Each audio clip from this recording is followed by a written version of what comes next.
नमस्कार, जम्मू कश्मीर का बुलेटिन देख रहे हैं आप और मैं हूं आपके साथ तंदीप कौर। चलिए शुरुआत करते हैं बुलेटिन के।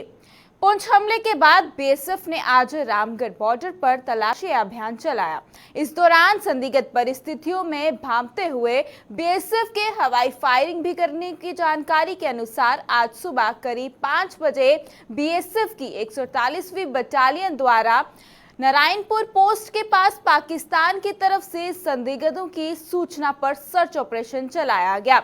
बताया जा रहा है कि यह सर्च ऑपरेशन एक ड्रोन को देखे जाने के बाद चलाया गया, जो जमीन से करीब 600 से 700 मीटर ऊंचाई पर उड़ रहा था। बीएसएफ के जवानों ने इस पर फायर खोल दिया, लेकिन ये ड्रोन वापस पाकिस्तान की तरफ उड़ने में सफल रहा। इससे पहले शुक्रवार को बीएसएफ के डीजी सुजाय लाल थाउसेन ने जम्मू पहुंचकर बॉर्डर का हाल जाना था। पुंछ हमले के बाद बीएसएफ ने भी अंतर्राष्ट्रीय बॉर्डर पर चौकसी बढ़ा दी है। पुंछ ने वहीं पर बिम्बर इलाके में एलओसी पर भी बीएसएफ की तैनाती कर दी गई है।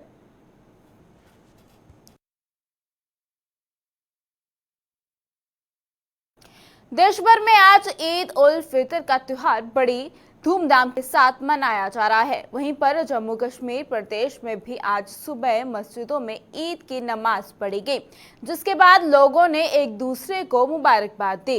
जम्मू व इसके आसपास के इलाकों में अकीदत के साथ ईद उल फितर की नमाज अदा की गई।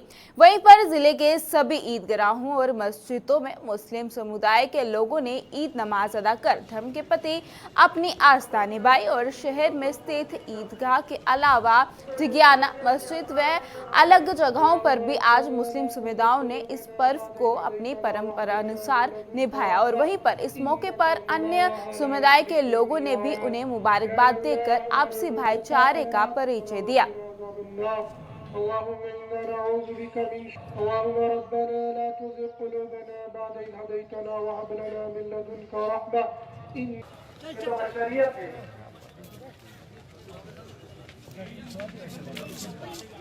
गुनाहे कबीरा चलते फिरते उठते बैठते हो जाता है।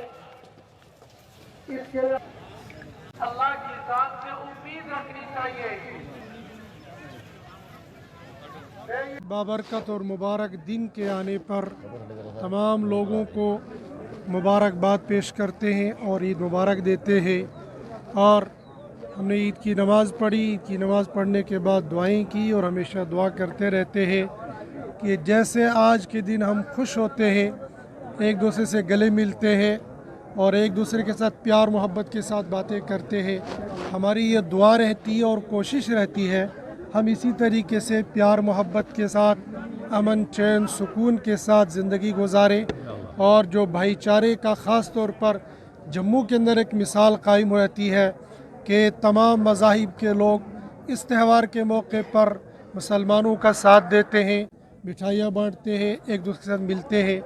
हम ये चाहते हैं और ये कोशिश भी करते हैं और ये दुआ भी करते हैं इसी तरीके से हम एक दूसरे के साथ प्यार मोहब्बत के साथ ज़िंदगी गुजारते रहें और एक दूसरे को अमन का पैगाम देते रहें।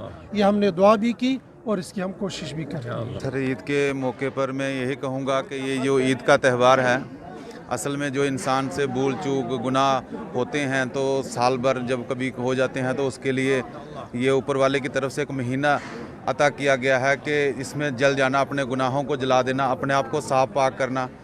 तो जब गुनाह से बंदा पाक हो जाता है तो फिर एक दूसरे के लिए मोहब्बत, एक दूसरे के लिए चैन सुकून, अपने लिए जो अच्छा महसूस करता है वो दूसरे के लिए भी महसूस करता है। तो उससे यही है कि हमारा अमन व अमान जो आप सल्लल्लाहु अलैहि वसल्लम के फॉलोअर्स हैं हम, कि उनके नक्शे कदम पर चलना, कि हम जिस तरीके से आप सल्लल्लाहु अलैहि वसल्लम ने हमें बताया है कि हर एक के लिए अच्छा सोचना, इखलाक अच्छे हों, दुनियावी और आखिरत के लिए बेहतरी हो, हर एक के लिए अच्छा हो, जो अपने लिए बंदा मांगे वो दूसरे के लिए मांगे। तो उसके साथ साथ मैं अपनी तरफ से अपने कौम की तरफ से सबको जो है ईद की मुबारकबाद देता हूँ। खुशियाँ जो है हर एक को जो अल्लाह नसीब करे। बिस्मिल्लाहिर्रहमानिर्रहीम। इय्याक नअबुदु व इय्याक नस्तईन। आज मैं इस ईद उल फितर का जो ईद है, मैं इस पर तमाम दुनिया के लोगों को ईद दिल की गहराइयों से मुबारकबाद पेश करता हूँ और अल्लाह से दुआ करता हूँ कि ये ईद हर साल खुशियों का पैगाम लाए। और मैं और हम अल्लाह से ये दुआ करते हैं हमारे जम्मू कश्मीर के जो हालात ठीक हों और आपस में भाईचारा कायम रहे और एक दूसरे के साथ अच्छा रहने की तौफीक ता फरमाए। पर मैं दिल की ग्राम से मुस्लिम बरादरी के लोगों को इस ईद की मुबारकबाद में पेश करता हूँ और यही हमारी संस्कृति है कि हम एक दूसरे का त्यौहार बड़े खुशियों से मिल बांट के यहाँ पे खुशियाँ बांटते यहाँ पे हैं। और ये आज के दिन हम यही दुआ करते हैं कि विश्व में शांति बनी रहे और जम्मू कश्मीर में, हिंदुस्तान में ख़ास तौर पर हम भाईचारे के साथ यहाँ पे रहें। और जिस ढंग से हर्षोल्लास से ये त्यौहार मनाया जा रहा है, हमें उम्मीद है कि जिस ढंग से सच्चे दिल से हम दुआ करते हैं ऊपर वाला भी हमें हर एक के आंगन में हमेशा खुशी का माहौल रहे और हम भाईचारे के साथ रहें।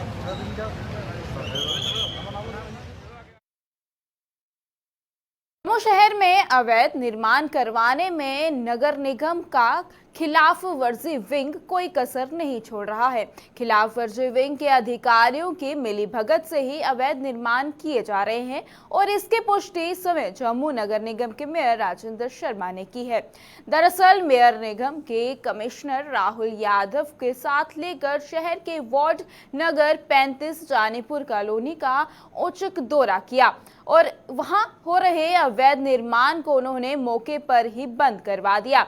इस निर्माण के लिए उन्होंने सीधे तौर पर निगम के खिलाफ वर्जी विंग को जिम्मेदार ठहराते हुए इसमें तैनात अधिकारियों की पोल खोल कर रख दी है। उन्होंने लोगों से भी अपील की है कि वे अवैध तरीके से किसी भी तरह का निर्माण कार्य ना करें। मेयर ने कहा कि अगर लोगों को किसी भी तरह की समस्या है वे जम्मू नगर निगम के अधिकारियों से मिले ताकि समस्या का समाधान किया जा सके।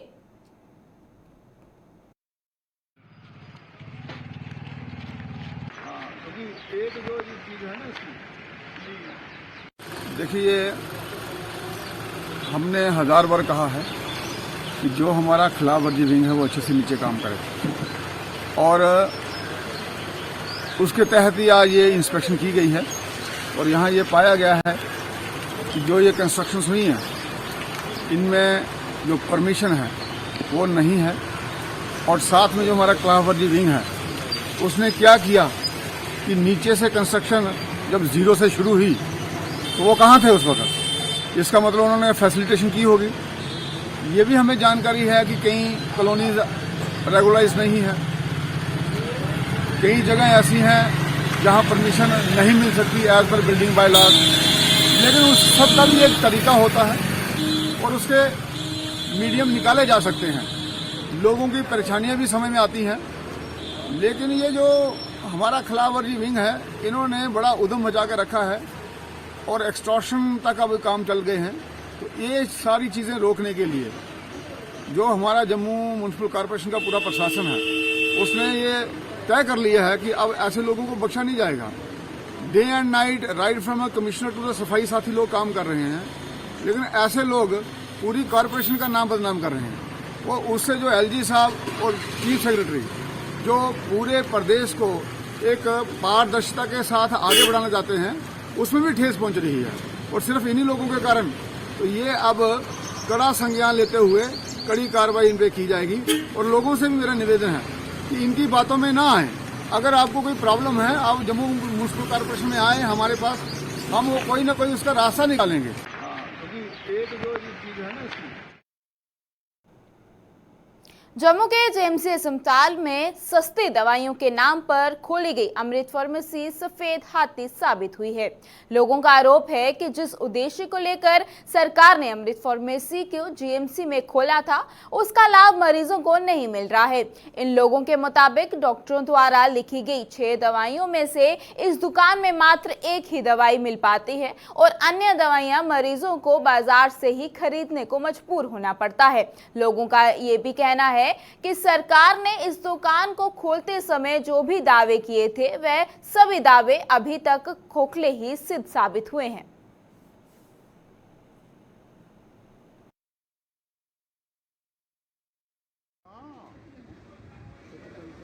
दो तीन साल पहले अतुल डोलू जी जो हमारे हेल्थ कमिश्नर सेक्रेटरी थे उन्होंने बड़े जोर शोर से ये दुकान खोली थी। उद्घाटन उन्हीं के हाथों से हुआ था और तब लोगों को मैसेज दिया था इन्होंने कि जहाँ पे जो बाहर से आपको 400 रुपये की दवाई मिलती है, जहाँ पे 40 रुपये में मिलेगी।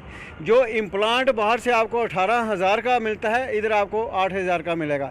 लेकिन जब से ये दुकान खुली है हमने ऐसा जहाँ पे नहीं देखा, ना ही इस दुकान में कभी पूरी दवाई मिलती है। 4 दवाइयाँ लिखते हैं, एक जहाँ मिलेगी 2 मिलेंगी, बाकी फिर लोगों को बाहर जाके दवाई खरीदनी पड़ती है महंगे दामों पे। तो फिर उस पॉलिसी का क्या मतलब रह गया कि एक तो करोड़ों रुपए की आपने इनको एक स्पेस प्रोवाइड की है ना, वो किस लिए की है? अगर बेनिफिट नहीं मिल रहा जहां जो आए हुए पेशेंट को, तो फिर इस दुकान का क्या फ़ायदा? गवर्नमेंट की पॉलिसी थी हमारी कि जन औषधि की मेडिसिन पे जो जीएमसी में पेशेंट, गरीब पेशेंट आएगा, वो सस्ती दवाई मिलेगी। वो बहुत अच्छा था जन औषधि की। हमारी दुकान अभी भी बाहर जन औषधि की खुली हुई है। ये हमारे प्राइम मिनिस्टर खुद कहते हैं कि हमारी जन औषधि की मेडिसिन जो है सिर्फ 4% यूज़ होती है। अब ये गवर्नमेंट ने क्या किया हुआ है कि इसको नाम दे दिया अमृत। अमृत नाम दिया हुआ जन औषधि की जगह। ये जो जितनी भी शॉप हमारी सीडी अस्पताल में है, जहाँ इधर है या बाकी हॉस्पिटल में है, एसोसिएटेड अस्पताल में है, ये अमृत वाले जो हैं ये खुद दवाई बाज़ार से ख़रीदते हैं। अंदर से जो स्टोर वाले इनको बेचते हैं पे ये दवाई खरीदी जाए, उसमें से जो 10 दवाइयाँ होंगी तो उसमें से 4 या 5 खरीदते हैं, बाकी मरीजों को बाहर से महंगी लेनी पड़ती है। तो ये एक जन औषधि के नाम पे फ्रॉड चल रहा है। जो अमृत के नाम से ये दुकानें खुली हैं, इनके पास जो पेशेंट गरीब जीएमसी में आता है सर, और जीएमसी में जो गरीब पेशेंट आएगा उसको जन औषधि की दवाई की जगह ये अमृत वाला, ये केमिस्ट वाला, अगर डॉक्टर लिखेगा 6 दवाइयाँ, इनके पास सिर्फ 2 होंगी, 4 दवाइयाँ उनको बाहर से महंगी ही लेनी है। तो मैं चाहता हूँ गवर्नमेंट से ये अमृत का वाला फ्रॉड जो है ख़त्म किया जाए।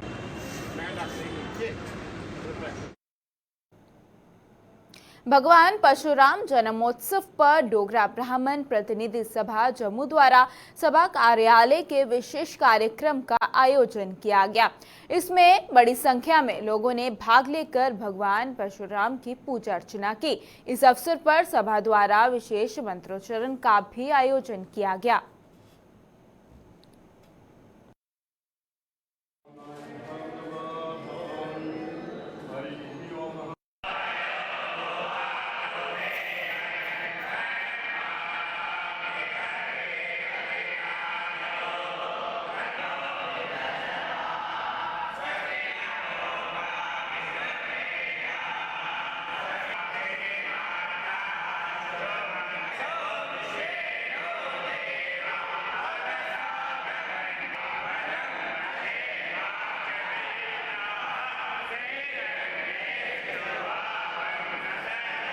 दिन मनाया जा रहा है। माना जाता है हमारे यहाँ परंपरा में और शास्त्रों में आया कि ये भगवान विष्णु के या महानारायण जी के छठे अवतार हैं, और इन्होंने उस समय पर हो रहे जुल्म को ख़त्म करने के लिए जो लोग जुल्म करते थे उनका संहार किया और धर्म की स्थापना की, शांति की स्थापना की।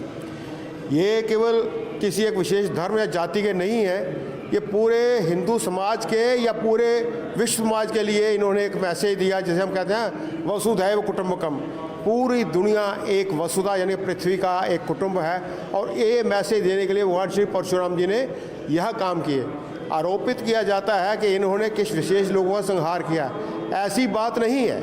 उस ज़माने में जहाँ जहाँ जुल्म होता था, जहाँ जहाँ टेररिज्म फैला हुआ था, उस ज़माने का उनका संहार किया। और एक बड़ी बात, बाकी सारे अवतार जितने भी उन्होंने अपना शरीर छोड़ दिया था, एक ही ऐसे अवतार हैं जिन्होंने अभी तक अपना शरीर नहीं छोड़ा, और लोग इनकी पूजा करते हैं। और कहा जाता है, कई लोगों ने, हमने सुना है जो, कि अब भी इनको कई लोगों इनके दर्शन होते हैं।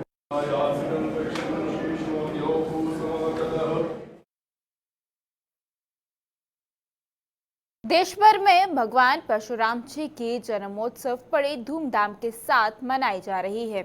आरएसपुरा में भी इस शुभ अवसर पर पुराना पिंड चौक में एक कार्यक्रम का आयोजन किया गया। इस दौरान पुराना पिंड चौक का नाम बदलकर श्री भगवान परशुराम चौक रखा गया। इस अवसर पर भाजपा की जम्मू जिला के अध्यक्ष रेखा महाजन और महंत राजेश बिट्टू सहित अन्य गणमान्य लोग भी मौजूद थे। उपाध्यक्ष के अंत तक प्रयास से, जिन्होंने सभी कारपोरेटरों से सभी ब्राह्मण बुद्धिजीवियों से एक सभी से लिखवा करके एक निवेदन जो है वो बोलो श्री राम जय राम जय राम बोलो श्री परशुराम भगवान की। गुलिस्तान और जेके चैनल की एक और खबर का असर देखने को मिला है। चैनल द्वारा 2 दिन पहले जम्मू के बोर कैंप में खराब पड़े ट्यूबवेल की खबर प्रमुखता से प्रसारित की गई थी।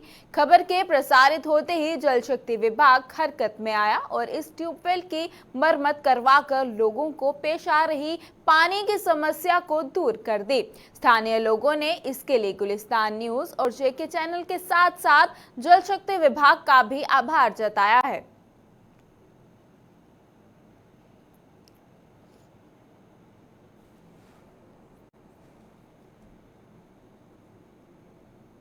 दो के रहने वाले हम हैं। ये बोर कैंप वार्ड नंबर 2 का जो कि ट्यूबवेल 2 दिन पहले ही हमने एक गुलिस्तान न्यूज़ और जेके चैनल के मैदे से लोगों की आवाज़ थी और डिपार्टमेंट का मैं दिल से गहराई से धन्यवाद करता हूँ, क्योंकि 2 दिन पहले ही ये एक न्यूज़ के दौरान ये एक खबर गई थी कि 1 साल ट्यूबवेल ख़राब होने के कारण, और कल ही इस ट्यूबवेल को जो मरम्मत ठीक किया गया। और मैं डिपार्टमेंट का दिल से गहराई से और लोगों की तरफ से धन्यवाद करता हूं कि हमारी आवाज़ जो पहुंचाई गई, और मैं गुलिस्तान न्यूज़ और चैनल की जो कि उनकी मदद से उनकी जो हमारी खबर वहां पहुंची।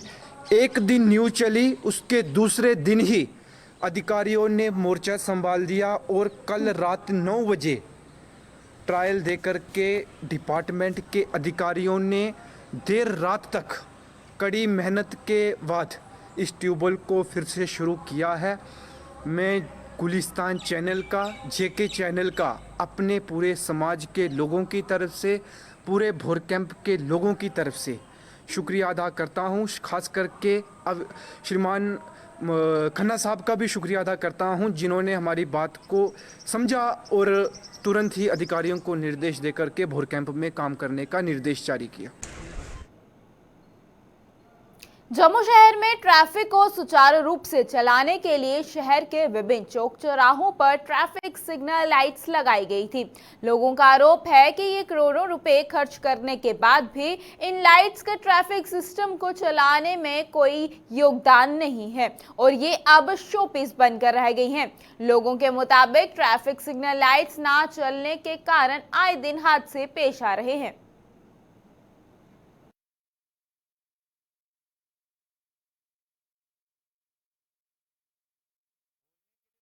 कि स्मार्ट सिटी बन रही है, सिग्नल हमारे यहाँ मतलब कि सिग्नल जो काम नहीं कर रहे, इसकी वजह से कई एक्सीडेंट हो जाते हैं। रूल फॉलो नहीं होता, उनको पता नहीं है रेड लाइट जल रही है कि ग्रीन लाइट जल रही है। कोई जहाँ कट आउट आएगा वहाँ पर बच्चे स्पीड में चलाते हैं तो उसकी वजह से एक्सीडेंट होते हैं। इसके ऊपर तो कोई मतलब कि उसके ऊपर कोई गौर फिक्र तो की नहीं जा रही, जिसकी वजह से बोलने में तो आ रहा है कि स्मार्ट सिटी बना रहे हैं। कई गलियाँ ऐसी पड़ी हैं जिनमें कोई काम कितने सालों से कोई काम तो हो नहीं रहा।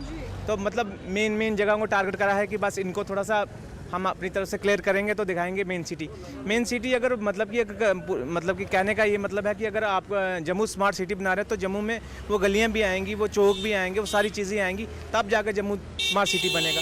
यहाँ पर कई इलाके ऐसे हैं जहाँ पर डस्टबिन नहीं लगे हैं, लोग रोडों पे ही गंद फेंक देते हैं। जैसे आप आगे यहाँ से थोड़ा सा दूर यहाँ पर चौक पे जाएंगे, वहाँ पर डस्टबिन नहीं लगा, बीच चौक में इतना बड़ा गंद पड़ा हुआ है। वहाँ पर गायें भी आती है, कभी कुत्ते आ रहे हैं, कभी कुछ आ रही है, स्मेल्स हैं। तो ये कहाँ की स्मार्ट सिटी है? बोलने में और मतलब कि और कहने में स्मार्ट सिटी। तो आप खुद इस बारे में गौर फिक्र कर लें, देख लें। मैम, स्मार्ट सिटी के अंदर ट्रैफिक सिग्नल्स बेशक आते हैं, लेकिन जब गाइडेंस नहीं मिल रही है लोगों को, चलानिंग उस तरह से नहीं हो रही है जिस तरह से होनी चाहिए, लोग सिग्नल्स को फॉलो कैसे करेंगे मैम? और आप देखोगे लाइटें जल रही है, लाइट क्या जल रही है? येलो लाइट जल रही है, बाकी भी तो लाइटें हैं। जब आप ग्रीन जलाओगे लोग चलेंगे, लोग समझेंगे, लोगों को आप उसके बारे में बताओगे, अवेयर करोगे, तभी लोग समझेंगे कि लाइट्स का मतलब क्या है। आप कैमरे तो लगा दिए लेकिन लाइट्स कहीं नहीं चल रही है। आज की डेट में आप कहीं भी जाओगे, इक्का दुक्का 1-2 जगह जाओगे आप, वहाँ पर चल रहे होंगे कैमरे भी, हैं ट्रैफिक लाइट्स भी चल रही होंगी, लेकिन हमारी कुछ जगह ऐसी है जहाँ से कैमरे चल रहे हो, सिर्फ चलान भेज रहे हैं। विदाउट हेलमेट निकलोगे आपका सिर्फ चलान आएगा। उसके बाद अगर ट्रैफिक लाइट को आप जंप कर रहे हो, उसका कोई चलानिंग नहीं है यहाँ से।